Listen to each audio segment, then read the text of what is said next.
Hey guys, this is Nick with Geeks with Cash, and this is your next Nick Collectables. This one is Teenage Mutant Ninja Turtles Bebop and Rocksteady. This particular line is only available at Target right now, and I think that's the only place it will ever be available to, but it is totally worth hunting down in your local Target. These guys are part of a more anime-centric line of the Teenage Mutant Ninja Turtles figures that NECA has been working on for a little while. These are the latest entries in this new wave that they brought out, which is mostly the first wave rehashed with the exception of Shredder and Krang that are not in this line.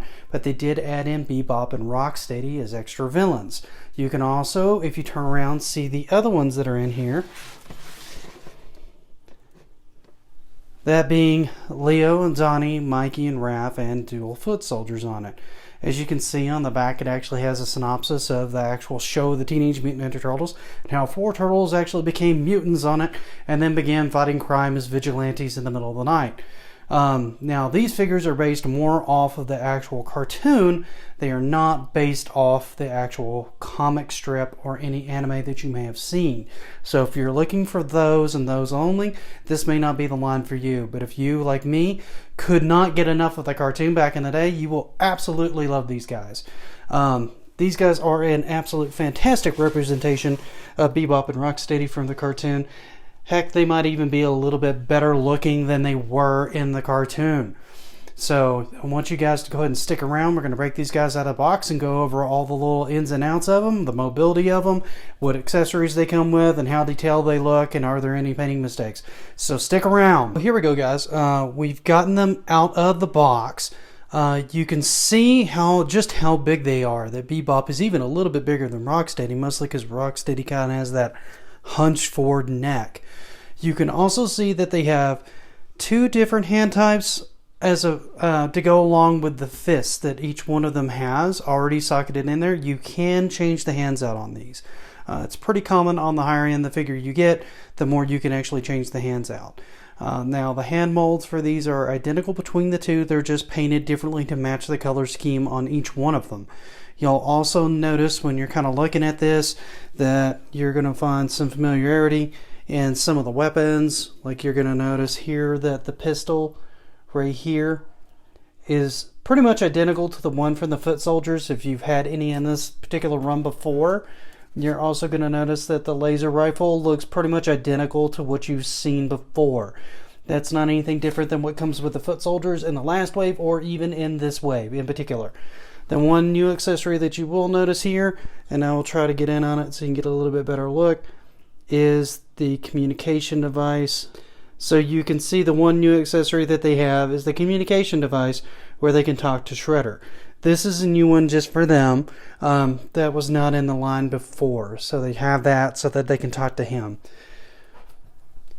So if you pick up Rocksteady and you move him a little closer, you will start to notice that he is pretty well detailed on the face.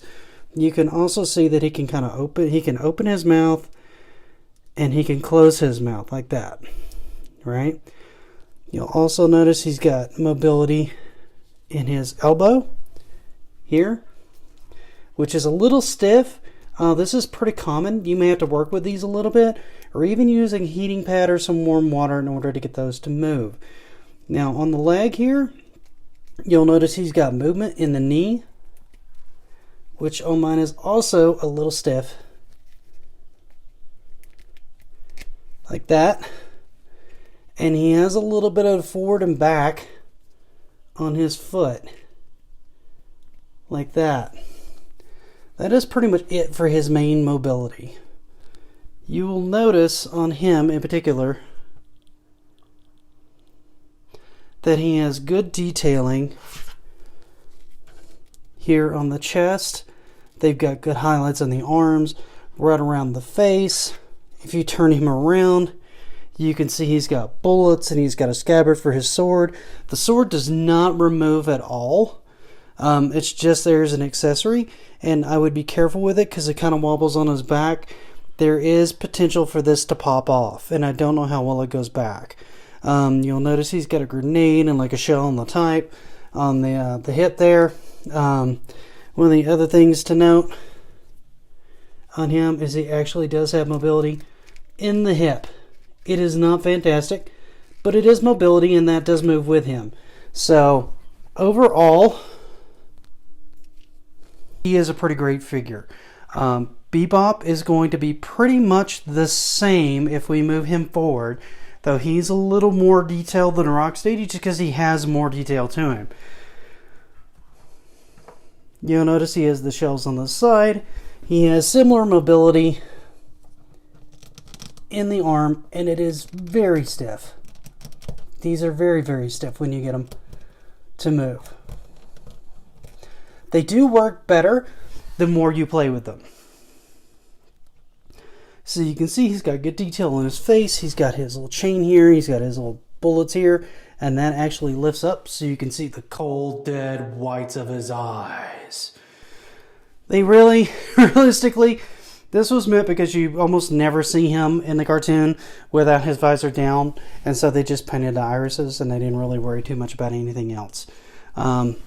So as you turn him around a little bit slowly here, you can see he's got 2 grenades here. If you turn him around, you can still see that he's only got the top of his mohawk painted, and the rest of this is just a braid there.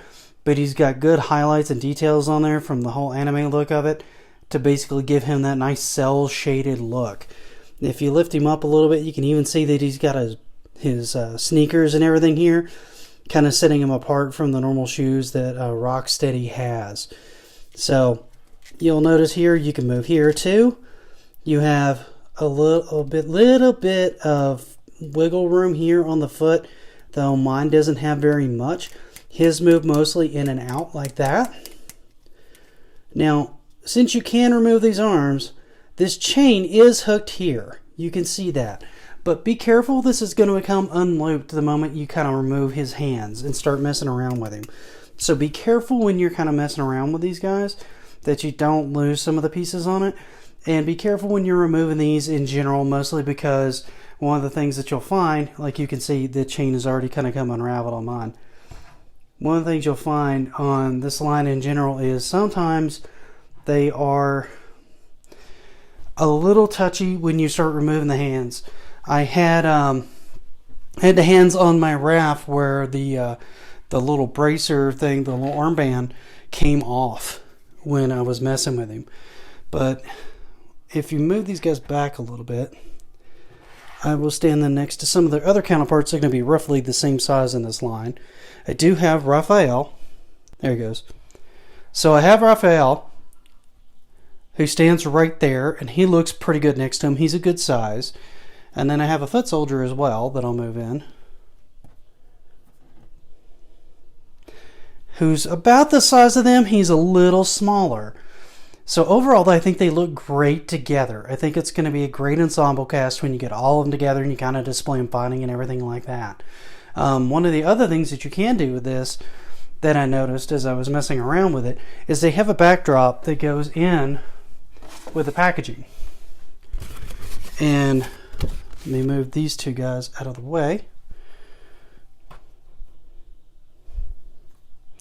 Here, notice the chain already came off. So it wasn't really attached very well at all. And you can drop this down as like a shadow box play set if you want, so that you can kind of have them fight if you can get it kind of set up right. Here's Bebop and Rocksteady just on their own again. I went ahead and changed out one or more of their hands on it and went ahead and got Bebop's chain back on him. It's still not hooked the way I would like it, but it's good enough to kind of get through this. So you can see I've got the laser rifle in Bebop's hand, and I've got the pistol in Rocksteady's hand, and you can actually almost see, if I pan over just a little bit and zoom in on Rocksteady, just how tiny that looks in his hand. But again, you can kind of see the kind of amazing detail that they've managed to get in the head sculpts for these guys. I think they just look pretty fantastic as far as the figure line goes. So if you're looking for a more anime-centric version or a more cartoon-centric version of these guys, I don't know that you could get much cleaner or much nicer than what you have here. So hopefully you guys enjoyed this, you found it informative, and you had a good time checking them out with me. I plan on standing these guys up. I think they're pretty awesome. I think they're going to make a great addition for like around my desk or shelf, or just having a cool action scene kind of hanging out behind me. I'm looking forward to getting a lot more time with them, and I think NECA did an outstanding job and just knocked it out of the park with these guys. Kind of like they have done with most of the turtles on it. Stiff joints aside, I'd say they're well worth your money. They run sub $60 for the pair of them. So you're looking at somewhere between $25 and $30 a piece for the figures themselves, if you were to get them individually. However, they do come as a pair, so buyer beware on that. But I have not found any weird paint defects. I have not found any weirdness there. If anything, they almost overcoated the paint a little bit, which is what's making them a little stiff to move initially.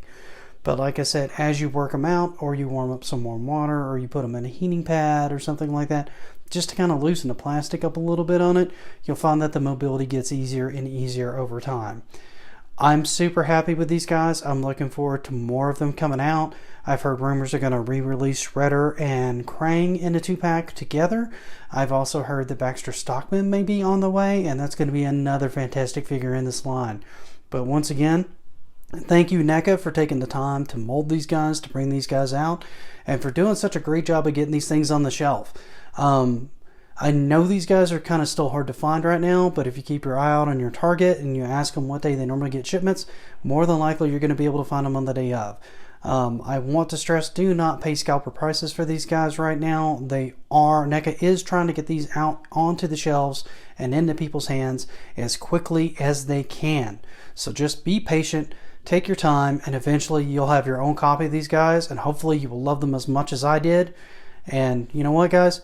Thanks again for hanging out with me and sticking with me to the end. I appreciate every moment you guys spend with me. And you guys have a wonderful, wonderful day and a wonderful holiday if I don't see you again. And good luck toy hunting. These guys are phenomenal. Thanks.